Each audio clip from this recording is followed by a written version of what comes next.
함께 하길 소망합니다. 네. 이사를 하거나 대청소를 하다 보면 우리 집에 고이 간직해 놨던 거, 그런데 간직해 놓은지도 모르게 잊어버렸던 것을 찾을 때가 있습니다. 저도 이사를 하면서 이번에 이사를 하면서 하나를 찾았습니다. 종이 한 장인데요. 그 종이가 무슨 종이냐면 2007년 1월 1일 새해를 시작하면서 저희 가족들이 쓴 기도 제목, 그 10가지가 써있는 종이였어요. 그런데 그 종이에 그 10가지 기도 제목, 딱 13년이 지났는데 그 기도 제목 10가지 중에 9가지가 이루어졌더라고요. 부러우시죠? 그렇다면 제 기도 제목, 제가 붙잡고 이 문제를 하나님께 구하며 기도해야 될 기도 제목이 이제 하나밖에 안 남았을까요? 아닐 겁니다. 더 많은 문제들, 더 많은 기도의 제목들, 어찌보면 그때보다 더 많은 기도가 저에게 필요한지도 모르겠습니다. 인생은 한 문제 끝나면 또 한 문제가 있습니다. 그 문제 끝나면 또 한 문제가 있습니다. 그래서 우리는 그 문제 가운데 내가 스스로 해결할 수 없음을 알기에 그 문제를 가지고 하나님께 나아가 기도하는 겁니다. 그래서 우리 믿음의 성도들은 주님 오시는 그날까지 평생 기도하며 살아가는 겁니다. 오늘 본문에 보면 참 감당하기 어려운 문제를 신음하고 있는 한 여인이 나옵니다. 그 여인을 어떻게 부르냐면 혈루병 걸린 여인, 혈루병 걸린 여인이라고 불러요. 사람의 호칭은 그가 누구인지를 이야기해 줍니다. 학교에서 아이들을 가르치는 분을 향해서 선생님이라고 부르고, 교회에서는 직분자들에서 권사님, 집사님, 성도님이라고 부릅니다. 또한 어디 밖에 나가면 누구누구 엄마, 누구누구 아빠라고 부르죠. 그 부르는 호칭은 그 사람의 정체성, 그가 누구인지에 대해서 이야기하시는 부분이 분명히 있습니다. 그런데 지금 오늘 본문에 이 여인의 호칭은 혈루병 걸린 여인입니다. 당시 사람들의 인식 속에서는 그냥 여인이라는 그 단어를 지우고 그냥 혈루병 자체로 그 여인을 인식하고 있는지도 모르겠습니다. 이 혈루병이라는 이 병은 그 말대로 피를 흘리는 병입니다. 그 여성들이 생명을 잉태하기 위해서 한 달에 한 번 정기적으로 그리고 생리적으로 흘려보내는 흘리는 그 시간이 아니라, 그 출혈이 아니라 어떤 다른 이유에서 비정상적이고 비정기적이고 계속적으로 출혈하는 병이 바로 혈루병입니다. 레위기에선 이 병을 부정하다라고 했습니다. 레위기 15장 25절에서부터 27절 말씀에 그 말씀이 나오는데 25절만 말씀만 보면 이렇습니다. 만일 여인의 피의 유출이 그의 불결기가 아닌데도 여러 날 가든지 그 유출이 그의 불결기를 지나 계속되면 그 부정을 유출하는 모든 날 동안은 그 불결한 때와 같이 부정한즉이라고 말씀합니다. 이 혈루병 걸린 이 여인만의 아픔이 아닙니다. 이 혈루병을 걸린 이 여인뿐만 아니라 이 여인이 만진 사람도 부정하게 되고, 심지어 그 여인이 안 잡고 그 여인이 기거한 그곳조차도 부정하다라고 그렇게 보았습니다. 그러니 이 혈루병에 걸렸다는 것은 먼저 육체적으로 큰 고통이 주어질 뿐만 아니라 종교적으로도 부정하다고 해서 성전에 나와서 예배를 드리지도 못하고 회당에 나가서 말씀을 보지도 못합니다. 또한 이 병으로 말미암아 남편하고 이혼하는 이혼 사유가 되고, 심지어 어떤 지방에서는 이 여인을 성 밖으로 내쫓기도 합니다. 그러니까 사회적으로도 배척받는 고통을 겪게 되는 것입니다. 그런데 거기에 더한 것은 보십시오. 이 여인은 12년 동안 이 병이 지속됐습니다. 얼마나 많은 고통 가운데, 심리적 고통 가운데 그 여인이 정말 고통하며 있었을까요? 우리는 지금 무한 코로나로 인해서 마스크도 끼고 사회적 거리를 두면서 살아갑니다. 그게 벌써 2달이 지났죠. 잘 알지도 못했던 사회적 거리라는 거, 그런 것도 우리가 익숙해졌습니다. 사회적 거리를 두시면서 이 2달 동안 여러분 어떻게 보내셨어요? 저는 지금 봄을 맞이해서 봄꽃이 너무나도 아름답게 피었지 않습니까? 그리고 제가 개인적으로 좋아하는 색깔이 봄의 초록색을 좋아합니다. 그런데 그것을 봐도 행복한 줄 사실 모르겠습니다. 저의 시간은 4월인데 꼭 1월 초에 멈춰진 것 같아요. 아마 저만 그런 것이 아니라 아마 많은 분들이 그럴 것 같습니다. 좋다라는 것보다는 이 상황에 답답하고 스트레스 받는 그 시간이 더 큰 것 같아요. 오늘 오전에 담임 목사님 말씀대로 이제 넘어가야 되는데 그 시간이 우리를 짓눌러서 참 답답하고 스트레스 가운데 살아갑니다. 그런데 이 여인을 한번 봅시다. 부정하다는 그 시각 속에 살아갔습니다. 그리고 강제적으로 이 사회적 거리가 그녀에게 강제적으로 적용됐어요. 그 시간이 12년입니다. 그 고통은 아마 우리가 상상하는 그 이상의 시간이고 고통일 겁니다. 이 여인도 뭔가 해보려고 했습니다. 이 고통에서 나도 한번 벗어나 보겠다고 뭔가 한번 해보려고 합니다. 그런데 그 노력에도 소용이 없어요. 오늘 26절 말씀해 보니까 많은 은사에게 많은 괴로움을 받고 가진 것도 다 허비하였을 때 아무 효용이 없고 도리어 중하였던 자예요. 그녀의 노력은 괴로움만 더했고 허비되고 아무것도 변하지 않고 도리어 그의 고통은 더 커져갔습니다. 문제의 답을 찾으려고 헤매는데 그 답을 찾지 못하고 도리어 이리저리 끌려다니다가 고통만 더해진 겁니다. 그런데 그 순간 그때 그녀의 삶에 아주 큰 변환점이 되는 한 소식이 들려옵니다. 그 소식이 바로 예수의 소식이에요. 오늘 보면 27절 말씀에 예수의 소문을 듣고 무리 가운데 끼어 뒤로 와서 그의 옷에 손을 대니. 오늘 27절 말씀에 중요한 동사 두 가지가 나옵니다. 첫 번째는 듣다, 두 번째는 손을 대다 라는 동사 두 중요한 단어가 나와요. 먼저 듣다를 볼까요? 이 여인은 무엇을 들었습니까? 무슨 소문이에요? 예수의 소문을 들었습니다. 구원과 생명이신 예수의 소문을 들었어요. 그래서 이것이 이 예수의 소문이 바로 복음인 거예요. 복음, 그 기쁨의 소식이 그녀에게 들려진 겁니다. 저는 개인적으로 영어는 잘 못하지만 이 복음을 나타내는 영어 굿 뉴스라는 단어를 들을 때마다 저 마음적으로 좀 떨림이 있습니다. 왜 떨리냐? 영어가 무서워서가 아니라 이 단어 속에 저에게 은혜가 주어지는 게 있어요. 여러분, 뉴스라는 단어, N-E-W-S, 이 뉴스라는 단어, 이 뉴스라는 단어 원래 프랑스어에서 새로운 것, 그것에 복수형을 붙여서 새로운 것들 해서 만들어진 단어래 14세기에 만들어졌다고 합니다.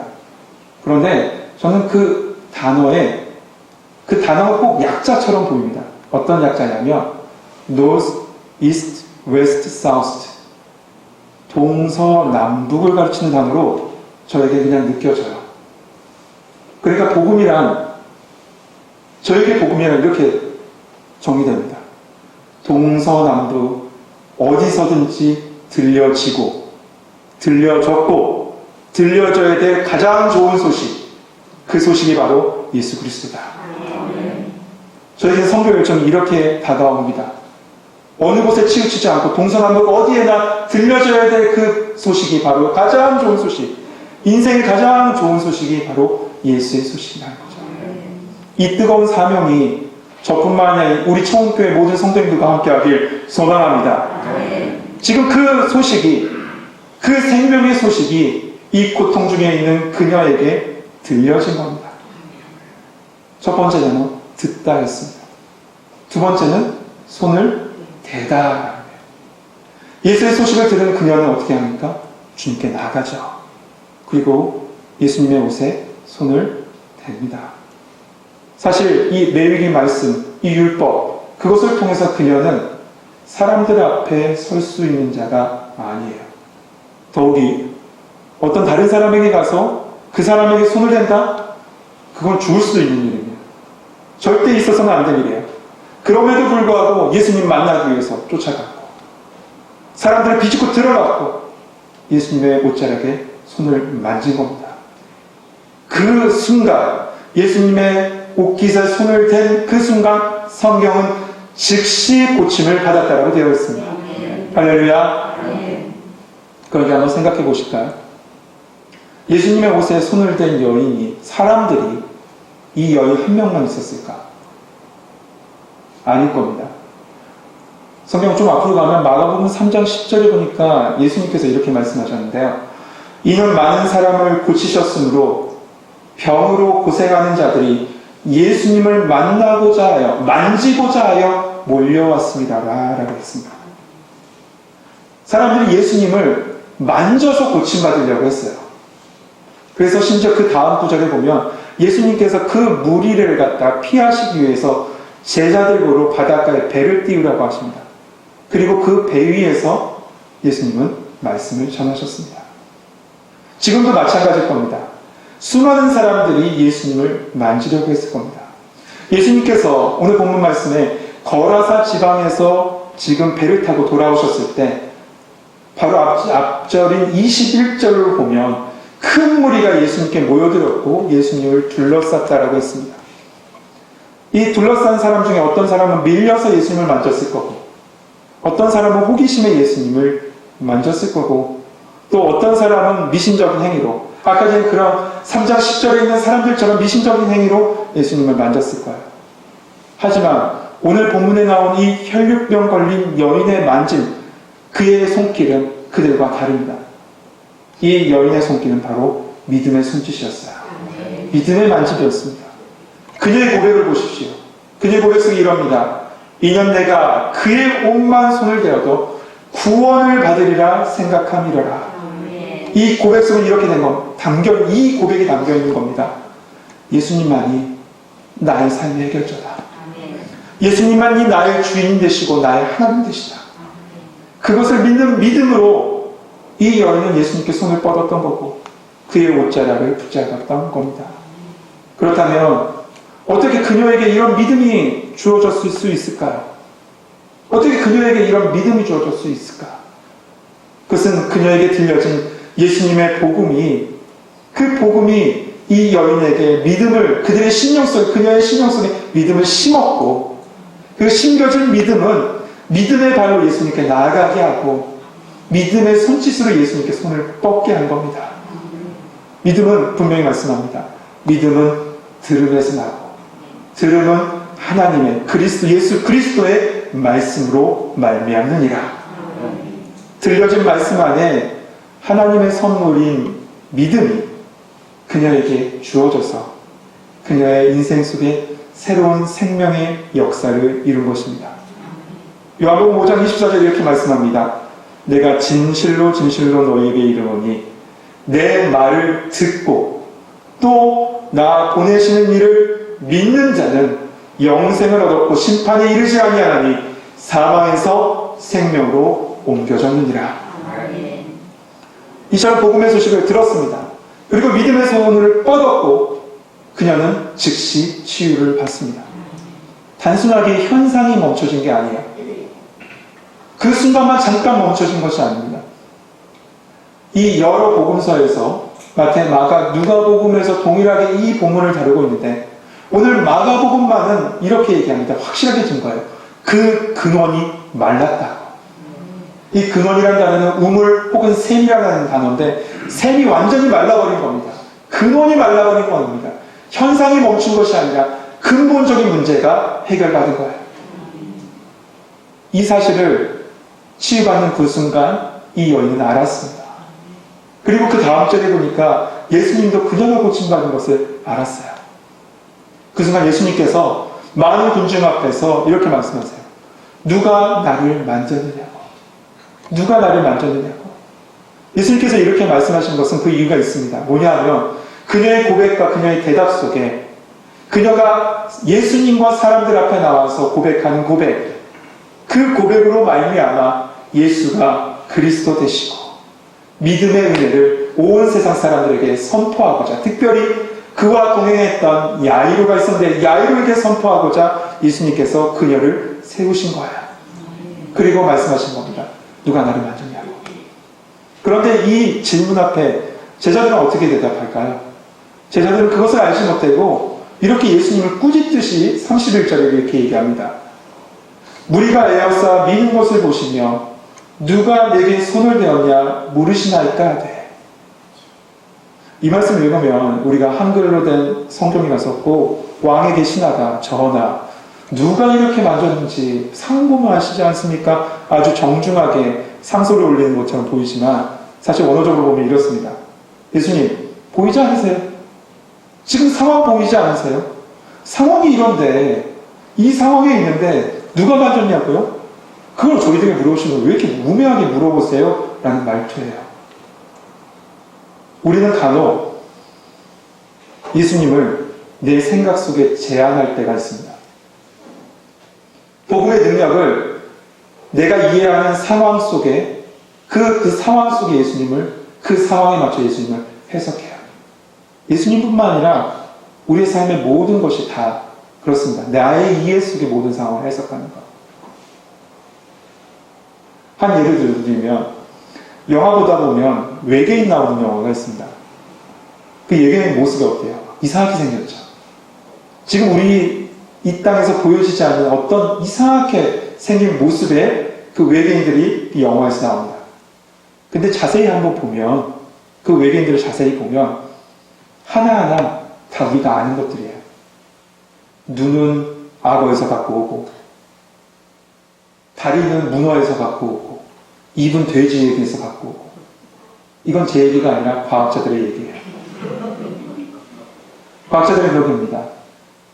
우리가 아는 만큼 그곳에서 자기의 모든 형상을 만든다. 우리가 인간이 굉장히 능력이 뛰어나고 상상력이 높고 그런다고 하지만 우리는 한계가 있어요. 우리가 하나님에 대해서 많은 것을 안다고 하지만 하나님께서 가르쳐 주시지 않으면 1도 알지 못합니다. 하나님께서 자신을 가르쳐 주시기 위해서 그래서 예수님을 이 땅에 보내주셨고요. 지금 우리에게 말씀과 성령으로 이 순간에도 가르쳐 주고 계십니다. 그런데 우리는 우리의 이해 안에서 하나님을, 예수님을, 말씀을 이해하려고 해요. 지금 말씀 속에 있는 제자들처럼요. 우리의 이해 안에서 하나님을 이해하려고 합니다. 그런데 그 순간에 그 여인이 튀어나옵니다. 예수님 앞에 튀어나와요. 다른 복음에 보면 예수님 앞에 그리고 많은 군중 앞에서 고백했다라고 얘기해요. 예수님 앞에 튀어나와서 그 두렵고 떨리는 마음으로 나와서 자기의 모든 일을 다 고합니다. 그냥 두려운 마음으로 나왔다고 했습니다. 그녀의 두려움은 무서워서 떠는 두려움이 아니라 이 성경에 보면 하나님을 만났을 때 그 두려움, 그 경건한 두려움 가운데 예수님께 나아가 다 이야기한 겁니다. 그 여인의 이야기를 들으신 예수님께서 그 여인에게 이렇게 말씀하십니다. 딸아, 내 믿음이 너를 구원하였으니 평안히 가라. 내 병에서 놓여 건강할지어다. 서두에서 말씀드린 대로 사람의 호칭이라는 것은 그 사람이 누구인지 그의 정체성의 일부를 이야기합니다. 처음에 그녀를 이렇게 불렀습니다. 혈류병 걸린 여인. 병자로 불렀어요. 그런데 이 순간에 예수님께서 그녀를 어떻게 부르십니까? 딸이라고. 자녀라고. 넌 이제 나의 병든 사람이 아니야. 병에 걸린 어떤 존재가 아니라 너는 내 자녀라고. 요한복음 1장에 영접하는 자, 곧 그 이름을 믿는 자들에게 하나님의 자녀가 되는 권세를 주셨다고 했습니다. 지금 이 순간에 그녀는 하나님의 자녀가 되는 은혜를 누린 겁니다. 이 여인이 치유받은 것, 성경은 그 여인이 예수님의 옷깃에 손을 댔는 순간 즉시 고침받았다고 했습니다. 그런데 그 순간에 완성된 건 아니에요. 그 순간에 시작된 겁니다.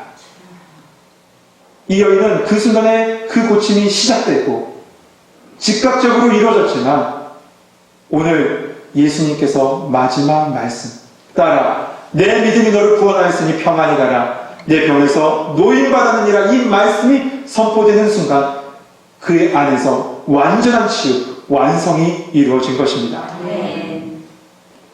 이 여인의 모습 속에서 우리 삶을 치유하시는 그 하나님을 만나게 됩니다. 이 육체적인 치유뿐만 아니라 우리 깊게 보면 우리 영적인 문제를 치료하시는 하나님, 그 하나님을 만날 수 있어요. 이 혈류병이라는 단어 우리가 보았는데 이 혈류병이라는 단어의 이 병이라는 단어가 원어 속에서 보면 헬라어 원어 속에서 보면 마가복음에만 딱 2번 등장하는 단어라고 합니다. 혈류병이라는 이 병. 근데 이 병이 어떤 병이냐면 이 병은 무엇인가 얻어맞아서 생긴 병이에요. 무엇인가 얻어맞아서 치명적으로 생긴 병이 이 병, 혈류병 할 때 그 병이라는 단어를 썼다고 합니다. 그렇다면 이 여인 누구한테 얻어맞아서 이 혈근원이 생긴 것일까? 어떤 외부의 충격에 의해서 이렇게 생긴 것일까? 그것이 아니라 이 말씀을 영적으로 보면 이래요. 인생이, 사람이 아담 이후에 죄로 말미암아 그 사단의 꾀임으로 말미암아 얻어맞은 그 상처를 갖다가 오늘 이 병으로 말미암아 우리에게 보여주고 있는 겁니다. 그 사단의 그 꾀임으로 말미암아 우리 인생 가운데 주어진 그 얻어맞은 그 상처와 병은 우리를 영원한 죽음으로, 피를 흘리며 영원한 죽음으로 우리를 이끌어가고 있습니다. 세상 사람들은 이 병을 고치기 위해서 여러 존재에게 갑니다. 이 여인처럼요. 어떤 존재에 가서 빌기도 하고 백판번뇌를 드리기도 하고 나를 천국에 이끌어달라고 하기도 합니다. 그리고 열심히 걸어간 다음에 자기 이빨을 뽑아서 그 성전에 꽂기도 합니다. 그렇다고 치유가 이루어지지 않죠. 이 여인의 모습과 똑같습니다. 많은 것을 허비하고 고통 가운데 더 중해질 뿐, 그 질병은 더 중해질 뿐, 절망과 아픔은 더 중해질 뿐이었습니다. 그런 인생들, 그런 삶 가운데, 이 민족 가운데, 이 나라 가운데, 온 세계 가운데, 그런데 기쁨의 소식이 들려온 거예요. 그것이 바로 예수 그리스도입니다. 이 영적인 병을 고칠 수 있는 것은 오직 예수 그리스도밖에 없습니다. 사실 오늘 본문을 보면 이 본문이 야이로를 만나고 야이로가 예수님 우리 딸을 고쳐주세요 라고 했을 때 그래 같이 가자 라고 해서 같이 가는 그 중간에 나온 본문이 바로 끼어있는 본문이 바로 혈류병 걸린 여인을 치료하는 사건입니다. 그래서 오늘 이 혈류병 걸린 여인만 단편적으로는 보기엔 좀 무리가 있고 전체적인 말씀 같이 보는 게 더 좋아요. 예수님께서 바로 앞장인 4장에서 예수님께서 말씀을 가르치시는데 말씀하실 때 4가지 비유를 통해서 말씀하세요. 하나님 나라를 가르쳐주세요. 좋은 씨앗 비유를 통해서, 겨자씨 비유를 통해서, 자라난 씨앗 비유를 통해서, 등불 비유를 통해서 하나님 나라를 가르쳐주세요. 그리고 나서 이 4가지 비유를 실제적으로 보여주시는데 4장 마지막 부분에 풍랑을 잠잠케 하신 기적을 통해서 그리고 5장에 나와 있는 3가지 이 역사를 통해서 기적, 총 4가지 기적을 통해서 말씀하신 것을 눈으로 보게 하십니다. 가시적으로 드러내주세요. 특별히 5장 말씀 쭉 묵상해 보십시오. 5장 말씀을 보면 그 예수님의 치유는 우리 인생의 모든 문제가 그 안에 다 담겨져 있어요. 5장 첫 번째, 이방 땅 거라사 지방으로 가셨죠. 예수님이 그 지방에 가셔서 군대 귀신 들린 그 한 사람을 위해서 그 땅에 가셨어요. 그리고 그의 영혼을 구원해 주십니다. 그의 영혼을 어둠의 권세로부터 해방시켜 주세요. 우리 영의 문제를 해결시키신 예수님을 볼 수 있죠. 오늘 본문에 12년 동안 육체의 고통 가운데 버텨온 여인이 있습니다. 이 육신의 고통을 평안으로 인도하신 그 주님, 육신의 문제를 해결하신 주님을 만나게 됩니다. 또한 이어지는 야이로의 딸, 그 딸은 결국 죽게 되었습니다. 그런데 그 죽음에서 그 아이를 일으켜 세워주셨습니다. 죽음에서 일으켜 세우신 예수님, 사망 권세를 이기신 예수님을 이 말씀 속에서 만나게 되는 겁니다. 우리는 우리의 영의 문제를, 우리의 육신의 문제, 우리 죽음의 문제를 모든 것을 해결하신 분 한 분을 압니다. 그분이 누구십니까? 바로 예수님밖에, 그 예수님밖에 없는 줄 믿습니다. 그 예수님이 바로 나의 예수님이에요. 우리의 예수님입니다. 우리는 그 예수님을 믿고 믿음으로 나아가면 됩니다. 그러면 믿음으로 나아가면 우리 인생의 회복이, 우리 인생의 구원이, 우리 인생의 평안이, 우리 인생의 치유가 이루어질 줄 믿습니다. 딸로 회복시키시고 딸아 내 믿음이 너를 구원하였으니 평안을 할지어다. 평안히 가라. 내가 병에서 노임 받을지어다. 회복과 구원과 평안과 치유가 있는 이 예수님이 바로 우리 예수님일 줄 믿습니다. 1892년에 미국의 26살 된 의사 선교사 부부가 이 땅 조선 땅에 왔습니다. 그 조선 땅에 온 선교사는 선교 초기에 저기 서울 지역에 있는 학교에서 아이들을 가르쳤습니다. 그 가르쳤던 학교는 지금의 경신학교예요. 그 경신학교에서 가르쳤던 사람 중에 한 명이 도산 안창호 선생입니다. 그에게 예수의 복음을 증거하고 그는 예수님을 믿고 그곳에서 주일학교 교사로 섬겼다고 합니다. 이 선교사 부부가 한국에 온 지 딱 6년 만에 첫 아이를 가집니다. 그런데 8개월 만에 죽게 돼요. 그리고 나서 또 3년이 지나서 둘째 아이를 가집니다. 그런데 하루 만에 죽습니다. 이 충격에 그의 아내는 1년 후에 하나님 나라로 떠나갑니다. 이 소식을 들은 미국 교회는 더 이상 선교 사역을 감당할 수 없다라고 해서 그를 불러드리려고 합니다. 더 이상 하지 말고 다시 돌아오십시오. 그러나 그는 한국에 남습니다. 남아있는 그 선교사에게 조선 사람들이, 이 땅 이 사람들이 이렇게 믿어요. 당신이 전한 예수가 누구기에? 도대체 당신이 이렇게 힘들게 합니까? 당신이 전한 예수가 누구기에 당신이 이렇게 고통 가운데 합니까? 라고 했을 때 이 선교사님은 그것에 대한 대답으로 찬양을 부르면서 돌아다녔다고 합니다. 그 찬양이 우리가 불렀던 96장입니다. 예수님은 누구신가?